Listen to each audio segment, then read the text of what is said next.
Oil from the Gulf of Mexico rig disaster coated the marsh of Plaquemines Parish, Louisiana. The 4.4 million barrels of oil leaked into the Gulf put the people who make a living on these waters out of work. DRC Emergency Services and the Plaquemines Inland Waterways Strike Force enlisted them in the fight to save an ecosystem and restore a way of life. Send one of you boats out. Well, we're kind of a small group, although we've got 19 boats, mostly John boats, or we call them flat boats down here. And most of our boats are outfitted with small vacuum devices.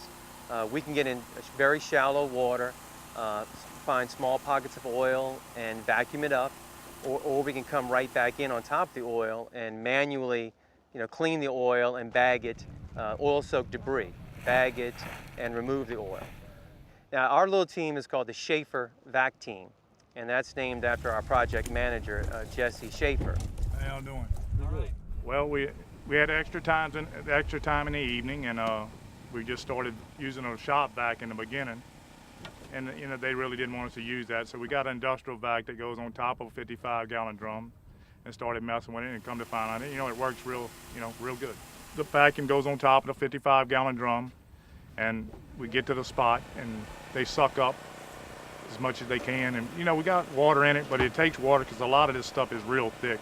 It's almost like a peanut butter texture, and you got to have water to suck it up into the drum. The Schaefer vacs were just one of the innovations the strike force created to clean up the oil. When the blown-out well was capped, boats that once skimmed oil from open water were re-equipped to move into the marsh, transformed from drum skimmers to inland water vacs. We've got the vac boat and then a tote tank boat that carries the tank that they actually pump into. So they can get in the small areas. There's mostly smaller boats and where the oil's trapped around in the marsh. The totes are 300 gallons apiece, and they have one tote in each boat, and then they have an oyster boat that'll have as many as 6 to 10 totes on it that they will go empty on, then which will take it to the vacuum barges where they'll actually empty those there. So we're right outside of Bay Jimmy. So the drum skimmers and the Schaefer vacs will go fill up, skimming or pumping the oil wherever they're at. And they'll come in here and tie up beside it, and the guys then run the hoses over into the barrels or the tanks on the boats, on the smaller boats that are going in the marsh and up in the little canals and stuff like that. And they suck it out into the vacuum boxes, the blue boxes, and they hold it there and store it until they fill it up, and then have another barge come pump them out from there. Y'all have a nice one now. Yeah, you too. Vacuum barges have been great for the Schaefer vacs and the inland drum skimmers and stuff, is they can come, they don't have a lot of run time between where they're working, wherever that hot zone is that particular day, which changes from day to day.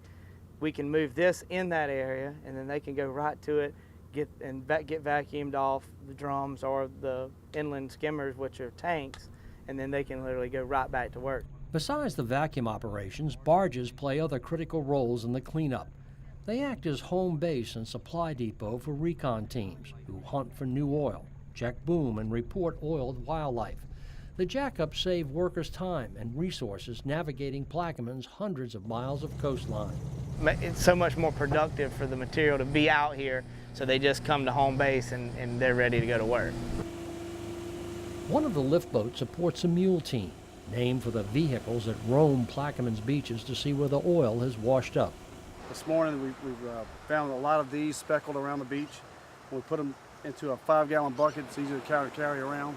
And then we'll go into a drum, a 55-gallon drum, put tar balls. As you can see, it separates from the sand. So there's a lot of the consistency is mostly oil or paraffin, if you will. The drum that's filled up will then be disposed of properly as non-hazardous oilfield waste. I think with the efforts that we're doing, I think the Plaquemines Parish Inland Waterway Strike Force will have a very, very dramatic help in what our beaches will be like in the future. DRC came on and took the commitment to helping us clean our beaches in Plaquemines Parish, and I'm more than grateful to be here doing it. DRC also uses vacuums to help remove oil from the beach. In front of that Bobcat is a large vacuum unit, and what he's doing is that literally turned in the mud because they've discovered that oil had washed on shore there. And so they're actually sucking that oil up. It goes right into a 55-gallon container. And what you see the lady doing is she's going in front of him. She's just moving the top layer of sand off to look, because the oil will simply go right under the sand. The heavy thick stuff stays on top. So they'll go get that first. And then they'll come back and they'll turn the mud slowly. And where the oil seeped down, they'll soak that up. We'll get it all cleaned up, and the area's gonna be just fine because we're out here getting it as it comes in. So there's no long-term damage done if we can catch it quick enough. 5 months after the worst maritime oil accident in history, strike teams had pulled up most of the boom, but the cleanup was far from over.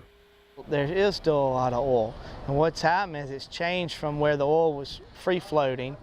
We were seeing it more out in the bays and open water, as to where now we're seeing it in the coves, the little bayous and stuff like that.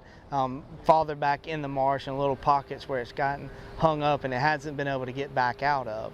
So DRC and the Inland Waterways Strike Force are developing another creative solution. A marsh washing system, and what you're going to do is flood the marsh and push the oil out and then vacuum it up from there, skim it up from there. Finding new ways to return Plaquemines Parish to a sportsman's paradise.